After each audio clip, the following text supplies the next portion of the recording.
Hello everyone. बेटा, कल आपने चैप्टर 7 का पार्ट 3 देखा और आज हम शुरुआत करने जा रहे हैं चैप्टर 7 पार्ट 4, जो कि स्टार्ट हो रहा है कंजप्शन फंक्शन कॉन्सेप्ट से। कंजप्शन क्या होता है? उपभोग करना। भाई, प्यास लगी, हमने पानी पी लिया, भूख लगी, हमने खाना खा लिया। और माइक्रो इकोनॉमिक्स में आपने पढ़ा था कि कंजप्शन को हम यूटिलिटी में, जो यूटिलिटी चैप्टर आपने पढ़ा था, उपयोगिता, कंजप्शन है, यूटिलिटी है, उसको हम यूटिल में मेज़र करते हैं कि आपको कितनी यूटिलिटी मिली है, उपयोगिता। यह आपने देखा था कि जो सबसे पहली यूनिट होती है उसकी यूटिलिटी सबसे ज़्यादा होती है। जैसे अगर मैं सिंपली एग्जांपल लेके चलूँ कि जैसे आपको बहुत ज़ोर से भूख लगी हुई है, तो बेटा जो पहली रोटी खाओगे उसकी यूटिलिटी आपके लिए सबसे मैक्सिमम होगी। उसके बाद जैसे खाते जाओगे तो उसकी यूटिलिटी आपके लिए कम होती चली जाएगी। एक टाइम ऐसा आएगा जब आपका पेट पूरा भर जाएगा, फिर नेक्स्ट जो रोटी आएगी, चपाती आएगी, तो उसकी यूटिलिटी आपके लिए ना के बराबर होगी, क्योंकि आपका बेटा सेटिस्फेक्शन पूरा हो चुका है। तो ये कंजप्शन अलग अलग डिपेंड करता है। कंजप्शन का मतलब खाना या पीना नहीं होता, वो उसका यूज़ होता, उपयोगिता, यूटिलिटी। ठीक है, तो यहाँ पर अब बेसिकली हम पढ़ लेते हैं consumption function. Consumption function basically क्या है? ये एक फंक्शनल रिलेशनशिप है कंजप्शन और इनकम के बीच। एलजेब्रा सभी ने पढ़ा होगा, तो एलजेब्रिक जो रिलेशनशिप है कंजप्शन और इनकम के बीच, बेसिकली कंजप्शन और बेटा इनकम के बीच पॉजिटिव रिलेशनशिप मिलती है। आपने एडी वाले उसमें भी पढ़ा था आपने कॉन्सेप्ट में कि इनकम बढ़ती है, एडी बढ़ती है, इनकम कम होती है, एडी कम होती है। यहाँ पर बेसिकली कंजप्शन का ही यही है। अगर आपकी इनकम बढ़ेगी तो बेटा आप ज़्यादा खर्च करोगे, ज़्यादा चीज़ों का इस्तेमाल करोगे, कंजप्शन ज़्यादा होगा। इनकम कम होगी तो आप कम खर्च करोगे, कंजप्शन कम होगा।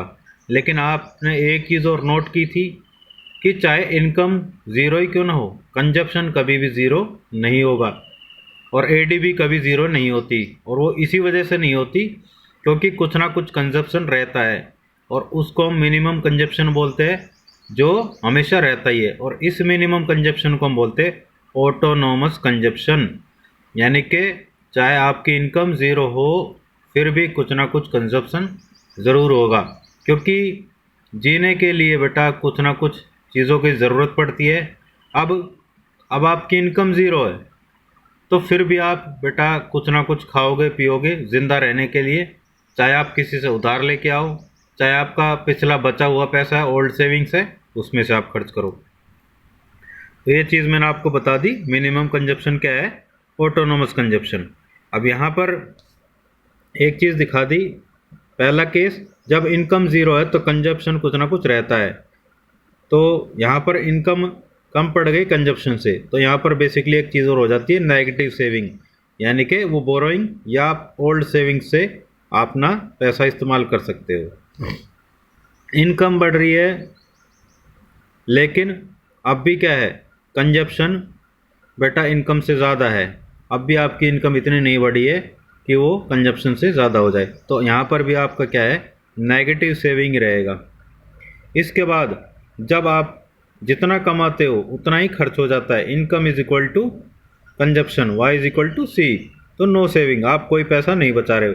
लेकिन एक पर्टिकुलर लेवल आने के बाद क्या होता है, बेसिकली आपकी इनकम बेटा इतनी खर्च नहीं होती, कुछ आप बचाना स्टार्ट कर देते हो। तो बेटा आपने देखा बेसिकली शुरुआत में आपकी इनकम जब ज़ीरो रहती है तो कुछ ना कुछ मिनिमम कंजप्शन रहता है, उसको हम ऑटोनोमस कंजप्शन बोलते हैं। उसके बाद सेकंड केस में इनकम बढ़ती है लेकिन फिर भी उस सेकंड लेवल पे क्या होती है, वो इनकम से कंजप्शन से कम ही रहती है। तो वहाँ पर भी क्या है नेगेटिव सेविंग रहेगी, जब तक कि इनकम बेटा कंजप्शन से ज़्यादा नहीं हो जाएगी, आपकी सेविंग नेगेटिव और ज़ीरो तक ही सीमित रहेगी। तीसरे लेवल पर जब आपकी इनकम कंजप्शन के बराबर हो जाती है तो नो सेविंग। लेकिन एक टाइम ऐसा आता है आपकी इनकम ज़्यादा बढ़ने लग जाती है और कंजप्शन उस रेट से नहीं बढ़ता है। जब आपकी इनकम ज़्यादा बढ़ जाएगी तो आप बेटा ये थोड़ी है आप इनकम बढ़ती जाएगी आप खर्चा बढ़ाते ही जाओगे, नहीं। एक लेवल पे आके आपके खर्चे भी कम हो जाते हैं, तो वहाँ पर आप क्या करते हो, बेसिकली सेव करना स्टार्ट कर देते हो। तो यहाँ पर क्या है, आपकी सेविंग स्टार्ट हो जाती है। अब इसका हम टेबुलर रिप्रेजेंटेशन और देख लेते हैं, उससे और क्लियर हो जाएगा। तो यहाँ पर बेटा बेसिकली आप देख रहे हो कंजप्शन फंक्शन, अ टेबुलर रिप्रेजेंटेशन।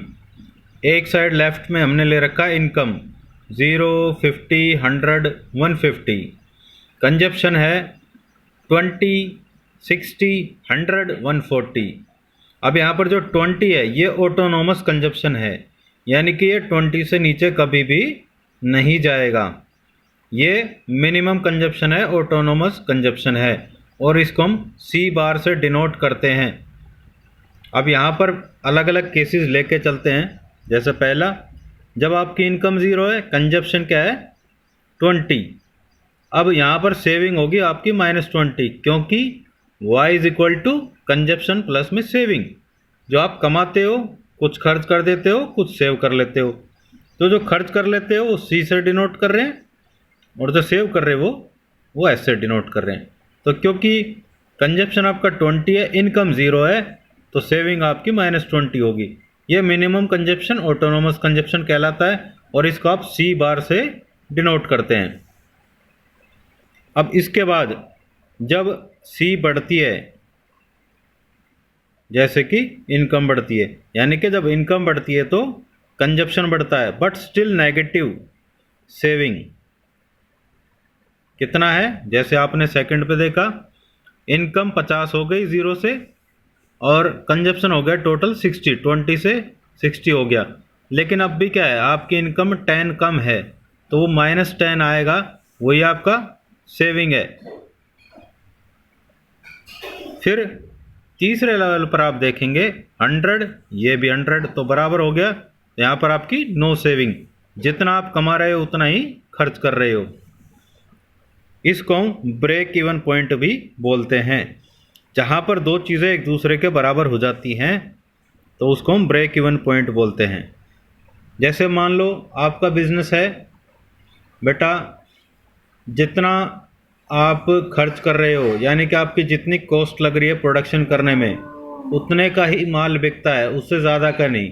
मान लो किसी चीज़ का प्रोडक्शन करने में आपके 100 रुपये का खर्चा आया है और वो चीज़ बिकी भी 100 रुपये में ही है, तो वो क्या है, नो प्रॉफिट नो लॉस, वो ब्रेक इवन पॉइंट होगा। इसी तरह से यहाँ पर आपका कंजप्शन और आपका इनकम बराबर हो जाता है, जो कि 100 is equal to 100, so saving is 0, no saving. जब इनकम बेटा बढ़ जाती है कंजप्शन से, यानी कि लास्ट पॉइंट है जो 150, 140, तो यहाँ पर आप 10 रुपीज़ आपने सेव करना स्टार्ट कर दिया, तो यहाँ पर इनकम आपकी बढ़ती है, तो यहाँ पर सेविंग होगी 10। तो लास्ट में आप क्या कह सकते हो कि कंजप्शन और इनकम में पॉजिटिव रिलेशनशिप है। इनकम बढ़ेगी कंजप्शन बढ़ेगा, इनकम घटेगी कंजप्शन घटेगा, लेकिन कंजप्शन कभी इतना नहीं घटेगा कि वो 0 या नेगेटिव हो जाए। There will be always a minimum consumption, that will be called autonomous consumption, right. अब इसका हम डायग्राम और देख लेते हैं बेटा। तो बेटा यहाँ पर देखेंगे, बेसिकली यहाँ पर आपने डाटा सेट ले लिया, वही इनकम का डाटा है और ये कंजप्शन का, तो इसी के हिसाब से आप डायग्राम बनाएंगे। इस OY एक्सिस पर हम कंजप्शन ले लेते हैं, जिसको आप C से डिनोट कर रहे हो, ठीक है। मैक्सिमम 140 है, लेकिन मैंने 160 तक ले लिया, कोई प्रॉब्लम नहीं है। इधर ये 150 है इनकम, इधर आपने इनकम या GDP ये 160 तक ले लिया। दोनों के जो कर्व हैं बेटा वो मैंने अलग अलग कलर के पेन से दिखाया हुआ है, ताकि आपको इजीली समझ में आ जाए। अब यहाँ पर रेड कलर का जो आपका कर्व है वो इनकम का है, और ये आप देख रहे हो ये ओ से, यानी कि इसको ज़ीरो भी बोलते हैं और ओ भी बोलते हैं, ओ फॉर ओरिजिन, क्योंकि इनकम हमारी ज़ीरो है। तो ये यहाँ से स्टार्ट होगा इस तरह से, ज़ीरो है, कंजप्शन आपका 20 है, तो 20 पे मैंने ले लिया। ये कभी भी ज़ीरो नहीं होगा, क्योंकि जीने के लिए कुछ ना कुछ खाना पीना पड़ेगा, तो उसके लिए खर्चा करना पड़ेगा। तो ये 20 रहेगा मिनिमम, ये है ऑटोनोमस कंजप्शन, राइट।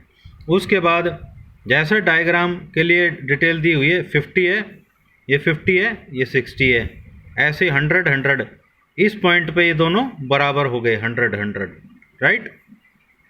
तो ये हो गया आपका ब्रेक इवन पॉइंट, जहाँ पर आपका कंजप्शन और इनकम बराबर हो जाती है। बेसिकली जितना आप कमाते हो उतना ही खर्च हो जाता है। उसके बाद ये देखा आपने, इनकम का कर्व ऊपर निकल गया और कंजप्शन का कर्व नीचे रह गया। कारण क्या है कि इसके बाद इनकम बेटा ज़्यादा बढ़ गई, कंजप्शन उतना नहीं बढ़ा, कंजप्शन रह गया कम। तो यहाँ पर आपका क्या है, ये इनकम है 150, ये 150 और ये कंजप्शन आपका 140। तो 10 आप यहाँ पर सेव करना स्टार्ट कर देते हो, यानी कि जितना आप कमाते हो सारा खर्च नहीं करते हो, कुछ आप सेव करना स्टार्ट कर देते हो। अब बेटा हम देख लेते हैं स्लोप ऑफ सी लाइन, यानी कि कंजप्शन फंक्शन का स्लोप, मतलब इस तरह का स्लोप किस तरह से बना है। जैसे कि आपने देखा, पहले कंजप्शन का कर्व इनकम के कर्व से ऊपर रहता है, एक टाइम पर आकर वो एक दूसरे से इंटरसेक्ट करते हैं, यानी कि बराबर हो जाते हैं। फिर उसके बाद इनकम का कर्व ऊपर निकल जाता है, कंजप्शन का कर्व उसके नीचे रह जाता है। तो यहाँ पर बेसिकली क्या है कि यहाँ पर रिलेशनशिप दिखाएगी कंजप्शन और इनकम की, कि इनकम में जितना चेंज हुआ है उसके मुकाबले कंजप्शन में कितना चेंज हुआ है, किस रेट से चेंज हुआ है, ठीक है ना। तो उस चीज़ को हम देख सकते हैं कि जितना बेटा आप कमा रहे थे, अब इनकम में जितना चेंज हुआ है, इनकम में चेंज होने से आपके कंजप्शन में कितना परसेंटेज चेंज हुआ या कितना चेंज हुआ है। जैसे यहाँ पर हम एग्जांपल लेके चलते हैं, मान लो आपकी इनकम पहले 100 थी, अब हो गई 150, इनकम 100 से 150 हो गई, कितना बढ़ा 50। तो ये 50 है change in income delta y, और इससे क्या हुआ, आपका कंजप्शन 100 से 140 हो गया, कितना चेंज हुआ 40 डेल्टा सी। तो basically MPC marginal propensity to consume, MPC से इसको हम डिनोट करते हैं। तो ये कैसे निकलता है, change in c divided by change in y. ये चेंज इन सी किसकी वजह से हुआ है, चेंज इन वाई की वजह से। इनकम में 50 चेंज हुआ, अब आपकी इनकम बढ़ी है, तो बेटा आप सोचते हो थोड़ा सा और खर्च किया जाए, तो आपका कंजप्शन पहले 100 था, आपने कर दिया 140, चेंज कितना हुआ 40। इनकम पहले 100 थी, 50, भाई 50 रुपये आपकी इनकम बढ़ गई, आपने सोचा थोड़ा सा खर्चा और बढ़ा लेते हैं, 40 रुपये और बढ़ा लिया आपने, तो आपके कंजप्शन में चेंज हुआ 40, इनकम में चेंज हुआ था 50। तो एमपीसी कैसे निकालेंगे, change in c divided by change in y, change in c 40 और 50 आपका वाई। तो 140 माइनस 100, 150 माइनस 100, तो 40 बाय 50, या तो 0.8 या 80%। इसका मतलब क्या है, जितनी आपकी इनकम बढ़ी थी उसका 80% आप खर्च कर देते हो और 20% आप सेव कर लेते हो, राइट। जितना आप कमाते हो एक्स्ट्रा, जो आपकी इनकम बढ़ी है, उसका 0.8 या 80% आप खर्च कर देते हो और 20% आप सेव कर लेते हो। अब इसका डायग्राम और देख लेते हैं।